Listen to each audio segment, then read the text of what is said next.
चमोली में इस समय केंद्रीय रक्षा मंत्री राजनाथ सिंह स्टार प्रचारक के तौर पर बीजेपी के प्रत्याशी के लिए चुनाव प्रचार कर रहे हैं।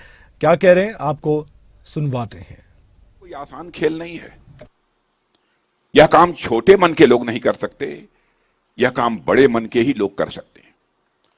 और मैं यह मानता हूं, छोटे मन का व्यक्ति कभी आध्यात्मिक भी नहीं हो सकता है, जो बड़े मन का होता है वही आध्यात्मिक भी हो सकता है।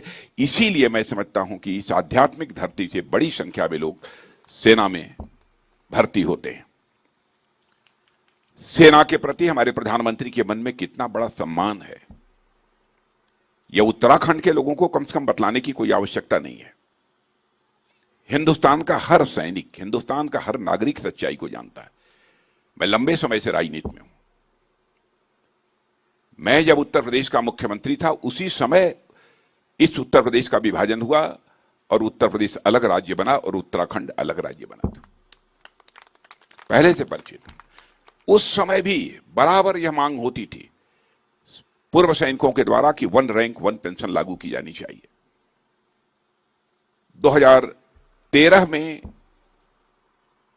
जब हमारे मोदी जी प्रधानमंत्री के उम्मीदवार के रूप में घोषित हुए, तो उस समय पार्टी का राष्ट्रीय अध्यक्ष मैं ही था। हरियाणा की एक सार्वजनिक सभा को संबोधित करने जा रहे थे। उन्होंने कहा कि अध्यक्ष जी, आज मैं हरियाणा की एक सभा को संबोधित करने जा रहा हूं जिसमें कि अधिकांश हमारे पूर्व सैनिक रहेंगे, और आप भी जानते हैं कि हमारे पूर्व सैनिक लंबे समय से बराबर 1 रैंक 1 पेंशन लागू किए जाने की मांग कर रहे हैं। क्या करना चाहिए? मैंने कहा आपका क्या मत है? उन्होंने कहा कि उनका कहना था कि लागू किया जाना चाहिए। और उस हरियाणा की एक बड़ी सभा में जाकर उन्होंने घोषणा कर दी, हमारी सरकार बनेगी तो हम 1 रैंक 1 पेंशन को लागू करेंगे बहनों भाइयों। और उन्होंने सरकार बनने के बाद देर नहीं की और हमारे देश के बहादुर जवानों के लिए 1 रैंक 1 पेंशन यह सुविधा लागू कर दी। और मैं कह सकता हूं कि आज तक 1 लाख करोड़ के आसपास 1 रैंक 1 पेंशन के आधार पर हम लोगों ने दिया है। लेकिन सैनिकों के लिए लाख करोड़ का कोई महत्व नहीं है, धन का महत्व नहीं है।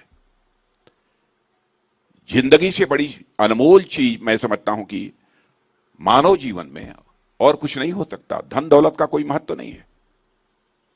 लेकिन लोगों ने भी सरकार चलाई है। लंबे समय तक इस हिंदुस्तान में कांग्रेस ने सरकार चलाई है। आपने देखा होगा कि जब जब इनकी सरकार रही है, तब तक बड़े बड़े घोटाले हुए हैं। कभी जीप घोटाला हुआ है, कभी बोफोर्स घोटाला हुआ है, कभी हेलीकॉप्टर घोटाला हुआ है, कभी रक्षा सौदों में घोटाला हुआ है। बराबर घोटाले हुए हैं और बराबर भ्रष्टाचार के गंभीर आरोपों के कारण इनकी जो सरकारें रही हैं उनकी दुर्गति भी हुई है, उनकी छवि भी खराब हुई है। और एक बार तो ऐसा भी हुआ कि इनके मंत्री को जेल की हवा भी भ्रष्टाचार के आरोपों के कारण जो है खानी पड़ी थी। मेरे बहनों भाइयों, 10 वर्ष हो गए मोदी जी के नेतृत्व में इस देश में सरकार चलाते हुए। भारत ही नहीं, दुनिया का कोई व्यक्ति उंगली उठाकर नहीं कह सकता है कि मोदी जी की सरकार के किसी भी मंत्री के ऊपर 10 वर्षों के अंदर एक भी कोई भ्रष्टाचार का आरोप लगा हो। एक भी भ्रष्टाचार का आरोप लगाने की हिम्मत कोई नहीं कर पाया। और मैं आपको याद दिलाना चाहता हूं, मैं किसी प्रधानमंत्री की आलोचना नहीं करता हूं, चाहे वह कांग्रेस का हो चाहे किसी राजनीतिक पार्टी का हो, क्योंकि मैं मानता हूं कि प्रधानमंत्री यह व्यक्ति नहीं होता है, यह संस्था होता है। एक बार राजीव गांधी जी ने बड़ी ईमानदारी के साथ यह स्वीकार किया कि मैं क्या करूं, मैं दिल्ली से 100 पैसा भेजता हूं खजाने से, लेकिन लोगों के पास पहुंचते पहुंचते बामुश्किल 14 पैसा पहुंच पाता है। 86 पैसा यह भ्रष्टाचार की भेंट चढ़ जाता है। किसी ने इस चुनौती को स्वीकार नहीं किया। हम लोगों की सरकार बनी, जो पहली मीटिंग हुई थी मेरे बहनों भाइयों, भारत के गृह मंत्री के नाते प्रधानमंत्री जी के साथ स्वयं भी मैं मौजूद था, अधिकारियों की बैठक ले रहे थे। वो कह रहे थे कि सभी के जनधन खाते खोले जाने चाहिए, जितने भी भारत के नागरिक हैं सबके जनधन खाते खोले जाने चाहिए। मैं ईमानदारी से स्वीकार करता हूं कि मेरी भी समझ में नहीं आया कि प्रधानमंत्री जी सारे देशवासियों के खाते क्यों खुलवा रहे हैं। 0 बैलेंस अकाउंट खोल दिया जाना चाहिए। तो मैंने सीधे बगल में ही बैठा था, तो मैंने सीधे कान में पूछा कि इसका उद्देश्य? तो उन्होंने कहा कि मीटिंग समाप्त हो जाने के बाद बताएंगे। और बहनों भाइयों, जनधन खाते खुल जाने का परिणाम क्या हुआ है कि आज यदि दिल्ली के बैंकों से 100 पैसा चलता है तो 100 का 100 पैसा आपकी जेब में पहुंचता है, एक पैसा भी भ्रष्टाचार की भेंट नहीं चढ़ने पाता है। भ्रष्टाचार को समाप्त करना है तो भ्रष्टाचार भाषण देकर नहीं समाप्त किया जा सकता। भ्रष्टाचार को समाप्त करना है तो सिस्टम में बदलाव लाना पड़ेगा, व्यवस्था में बदलाव लानी पड़ेगी, तब जाकर भ्रष्टाचार समाप्त हो सकता है। भारत की सीमाओं की सुरक्षा का जहां तक प्रश्न है,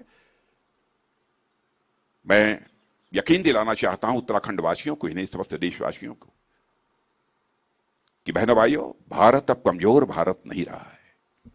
भारत अब दुनिया का ताकतवर देश बन चुका है। मेरे बहनों भाइयों, भारत दुनिया का ताकतवर देश बन चुका है। वैसे तो भारत की धरती वह धरती है जो वसुधैव कुटुंबकम का संदेश देती है।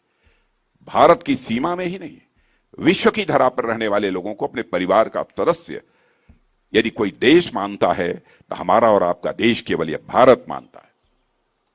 हम अपने पड़ोसी देशों के साथ भी अच्छे रिश्ते बनाकर रखना चाहते हैं, लेकिन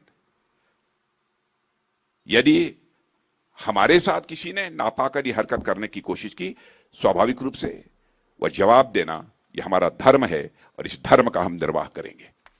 मैं आपको रक्षा मंत्री होने के नाते यकीन दिलाना चाहता हूं, जहां तक उत्तराखंड राज्य के विकास का प्रश्न है, मुझसे अच्छी तरह आप लोग जानते हैं किस तरीके से यहां पर रोड का निर्माण हुआ है, किस तरीके से एयरपोर्ट बने हैं, किस तरीके से यहां पर हेलीपैड्स बने हैं।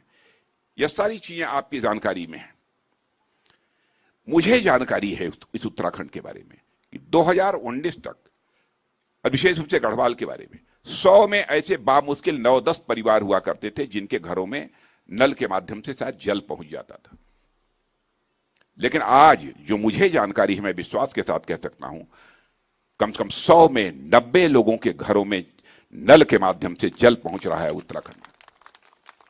माताएं बहनें दूर दराज से घड़े के ऊपर घड़ा पानी से भरा हुआ लेकर अपने घरों में आती थी और पानी की जो आवश्यकता को वह पूरा करती थी। उस संकट से भी यदि किसी ने निजात दिलाई है तो हमारे प्रधानमंत्री ने दिलाई है। प्रधानमंत्री की सारी उपलब्धियों की मैं चर्चा करूंगा तो मैं केवल इसी पर भाषण करता रह जाऊंगा। किस तरीके से विभिन्न हमारे यमुनोत्री, केदारनाथ, हेमकुंड साहिब में भी रोपवे बनने के कारण किस प्रकार की हम सबको सुविधा हो गई है, उसकी भी आपको जानकारी है। केदारनाथ, बद्रीनाथ, गंगोत्री और यमुनोत्री के चारों धाम या किस तरीके से लगभग 900 लंबे किलोमीटर के हाईवे से जोड़ दिए गए। माने इस प्रकार की मौलिक सोच मैं दावे के साथ कह सकता हूं कि भारत में किसी नेता की नहीं है। यदि किसी नेता की है तो हमारे और आपके प्रधानमंत्री मोदी जी की है। मेरे बहनों भाई, और भारतीय जनता पार्टी की सबसे बड़ी विशेषता, और मैं कहना चाहूंगा प्रेस के दोस्तों से भी, हमारी कोई भी बात गलत हो आप निश्चित रूप से अखबारों में लिख दीजिएगा।